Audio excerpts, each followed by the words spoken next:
여러분 안녕하세요. 도너스입니다. 오늘은 약정 금액과 기간을 변경하는 6가지 방법에 대해 다뤄볼게요. 후원자는 후원을 하는 도중 후원금을 증액하고 싶어요. 나 후원을 잠시 멈추고 싶어요. 와 같이 후원 금액과 후원 기간 등의 약정 정보를 변경해 달라고 요청할 때가 종종 있습니다.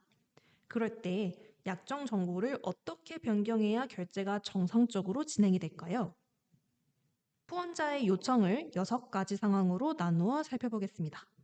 잠깐, 어디서 약정 정보를 변경해야 하는지 잘 모르시겠다고요? 일단 변경을 요청한 구성원을 검색합니다. 그러면 구성원이 나오는데요. 이 구성원의 구성원 팝업창의 약정 탭에서 변경이 필요한 약정을 클릭하시면 준비가 모두 끝납니다. 후원 약속 정보를 변경하는 것이니 약정 데이터를 다룬다고 생각해 주시면 됩니다. 자, 이제부터 집중해 주시면 됩니다. 후원 중 후원자는 후원금을 증액하거나 감액을 요청할 수 있습니다. 만약에 김후원님께서 다음 달 10월부터 1만 원에서 2만 원으로 후원금을 증액하고 싶어 하신다면 어떻게 해야 할까요? 먼저 정기납입액에 변경을 희망하는 금액인 2만 원을 입력합니다. 그런 다음 바로 저장을 클릭하지 마시고 납입 스케줄 설정 버튼을 클릭해 주셔야 합니다. 납입 스케줄이란 쉽게 말해 출금 달력이라고 생각해 주시면 되는데요. 약정을 등록하면 이렇게 납입 스케줄이 생성이 되고 도너스는 이 납입 스케줄을 기준으로 청구가 이루어집니다.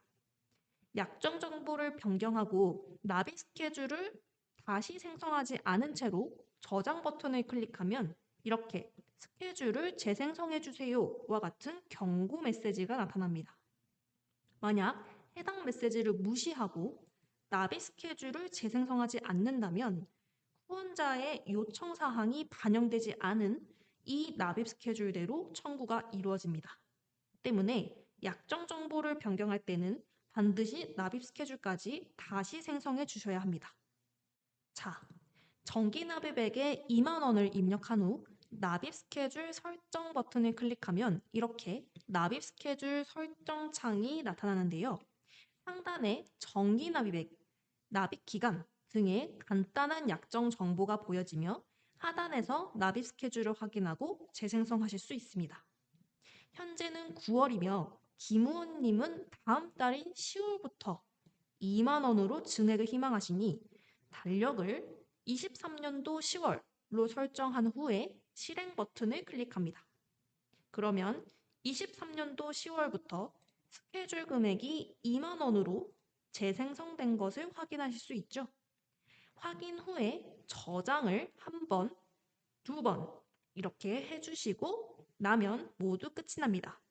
이러면 김우은님은 10월부터 1만 원이 아닌 2만 원씩 출금이 이루어질 것입니다. 당월에 후원을 신청한 후원자가 다음 달부터 후원금 납입을 희망할 수 있습니다. 즉, 후원금 납입 시작월을 한 달 후로 연기하는 거죠. 9월에 후원을 신청하신 이 후원님께서 다음 달인 10월부터 후원금이 납입되기를 희망하는 상황을 가정하고 설정을 진행해 보겠습니다. 납입 기간에서 납입 시작월을 23년도 10월로 입력하고 납입 스케줄 설정 버튼을 클릭합니다. 납입 스케줄의 일정을 재생성해야 하는 경우에는 달력에 납입 스케줄에 포함시키면 안 되는 달을 설정해 주셔야 합니다. 10월부터 후원금 납입을 희망하는데 현재 납입 스케줄에는 9월 스케줄이 포함되어 있네요. 이렇게 23년도 10월 이전의 납입 스케줄이 남아 있으면 이 스케줄에 청구가 진행이 됩니다. 때문에 납입 스케줄에 포함시키면 안 되는 달인 23년도 9월 스케줄을 설정한 후에 실행 버튼을 클릭하면 이렇게 23년도 10월 이전의 스케줄이 삭제된 채로 납입 스케줄이 재생성됩니다. 그런 다음에 저장까지 2번 해주시면 이호원님께서는 후원을 신청한 9월이 아닌 다음 달인 10월부터 후원금이 출금될 것입니다. 이번 달에 다음 달 후원금을 앞당겨서 출금하려는 후원자들이 있을 수 있습니다. 박 후원님께서도 이번 9월에 다음 달 후원금을 출금하고 싶어 하시는데요. 이분의 희망대로 되려면 도너스에서 어떻게 설정하면 될까요? 박 후원님의 후원 이력을 잠시 살펴보자면 박 후원님께서는 23년도 7월에 후원을 신청해 주셨고 7월과 9월에 납입을 한 이력이 있습니다. 지금은 이번 달인 9월에 다음 달 10월 분에 대해서 앞당겨서 미리 출금을 희망하시는 상황입니다. 그럴 때는 빠른 청구 기능을 사용해 보시면 좋을 것 같습니다. 빠른 청구를 활성화하면 후원자의 정기 납입일과 상관없이 현재로부터 가장 빠른 청구일에 후원금이 출금됩니다. 박 후원님께서는 10월 미납분에 대해서 9월 중에 출금을 희망하시니 10월 스케줄에 빠른 청구를 활성화해 주시면 됩니다. 응용해서 만약 지난달 8월의 미납분을 이번 9월 중으로 출금을 희망하신다면 8월 스케줄에 대해서도 빠른 청구를 활성화해 주시면 되겠죠. 현재는 그 상황은 아니니 8월 스케줄에는 빠른 청구를 해제하고 10월 스케줄에만 빠른 청구를 활성화해서 저장을 해보겠습니다. 참고로 이런 안내 문구도 나타나고요. 얘를 클릭해 주셔서 저장까지 해주시면 됩니다. 자, 그럼 박후원님께서는 언제, 얼마가 빠져나가게 될까요? 한번 확인해 봅시다. 결제, CMS 청구, 청구 대상에서 현재로부터 가장 빠른 청구 정책을 클릭합니다. 오늘은 9월 21일인데요. 오늘로부터 가장 빠른 청구일은 25일입니다. 검색 결과 9월 25일 청구 대상에 박후원님께서 포함되어 있는 것을 확인하실 수 있죠. 청구액을 클릭하면 자세한 정보를 확인 가능한데요. 10월 스케줄, 23년도 10월 스케줄에 대해서 빠른 청구 사유로 1만 원이 출금될 예정임을 알 수 있습니다. 만약 박후원님께서 마음이 바뀌셔서 이 요청을 취소한다면 빠른 청구 기능을 해제해 주시면 됩니다. 저장까지 해주시고요. 그러면 9월 25일 청구 대상에 박후원님이 제외된 것을 확인하실 수 있습니다. 단, CMS의 경우에는 출금일 하루 전에 출금 요청이 진행이 되는데요.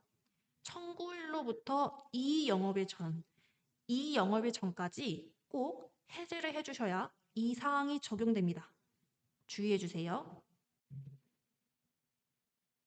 후원자가 특정한 미래 시점으로 후원 중단을 요청할 수 있습니다. 최 후원님께서는 이번 23년도까지만 후원하고 싶다고 요청하셨고 설정하는 방법은 다음과 같습니다. 특정 기한까지만 후원을 희망하므로 약정의 납입 주기를 정기납 기한 지정으로 변경합니다. 그러면 아래 납입 기간에 납입 종료월 입력한이 나타나는데요. 23년도까지만 후원을 희망하니 23년 12월을 입력하고 납입 스케줄 설정 버튼을 클릭합니다. 아까 납입 일정 미루기에 대한 설명 중 납입 스케줄의 일정을 재생성해야 하는 경우에는 달력에 납입 스케줄에 포함시키면 안 되는 달을 설정해 주셔야 한다는 말 기억하시나요? 지금 납입 스케줄을 보면 23년 12월 이후의 스케줄들이 많이 있어서 포함시키면 안 되는 달들이 많습니다. 이렇게 23년도 12월 이후에 납입 스케줄이 남아 있으면 12월이 지나도 계속 청구가 진행됩니다. 그래서 이렇게 납입 스케줄에 포함시키면 안 되는 달들이 많을 때는 그 납입 스케줄들의 시작월인 24년도 1월을 설정해 주시면 됩니다. 그런 다음에 실행 버튼을 클릭하면 이렇게 23년도 12월 이후에 모든 스케줄들이 삭제된 채로 납입 스케줄이 재생성됩니다. 저장까지 2번 이렇게 해주시면 최 후원님께서는 앞으로 12월까지만 후원금이 출금될 것입니다. 후원을 잠시 중단하고 싶은 후원자들이 있습니다. 이번 홍 후원님께서도 그 케이스인데요. 홍 후원님은 23년도 12월부터 내년 24년도 1월까지 후원 일시 중단을 요청해 주셨습니다. 도너스에서 이 약정을 일시 중단하는 방법은 간단합니다. 먼저 납입 스케줄 설정 버튼을 클릭하고 청구 보류 기간 설정 버튼을 클릭합니다. 그런 다음 후원금을 출금하지 않을 기간을 입력합니다. 시작월은 23년도 12월, 종료월은 24년도 1월을 입력하면 되겠죠? 이후 적용을 클릭하고 방금 입력한 기간의 스케줄에서 청구 제외 보류가 나타난 것을 확인합니다. 최근 청구 결과에 청구 제외 보류가 나타난 스케줄에는 후원금 출금이 이루어지지 않습니다. 여기서 다른 기간을 추가로 일시 중단할 수는 없습니다. 두 기간을 동시에 일시 중단할 수 없다는 점 유의해 주세요. 만약 일시 중단을 해제하고 싶으시다면 청구 보류 기간의 시작월과 종료월을 모두 공란으로 설정한 다음 적용해 주시면 됩니다. 그러면 해당 스케줄의 최근 청구 결과에서 청구 제외 보류 값이 사라진 것을 확인하실 수 있죠? 그러면 이 기간 동안에도 후원금 출금이 이루어질 것입니다. 물론 저장까지 2번 이렇게 해주셔야 해당 사항이 적용됩니다. 아쉽지만 이제 후원을 하고 싶지 않아서 후원 종료를 요청하는 후원자들도 있습니다.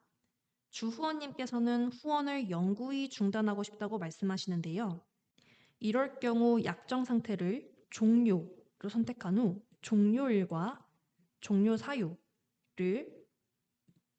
입력해서 저장해 주세요.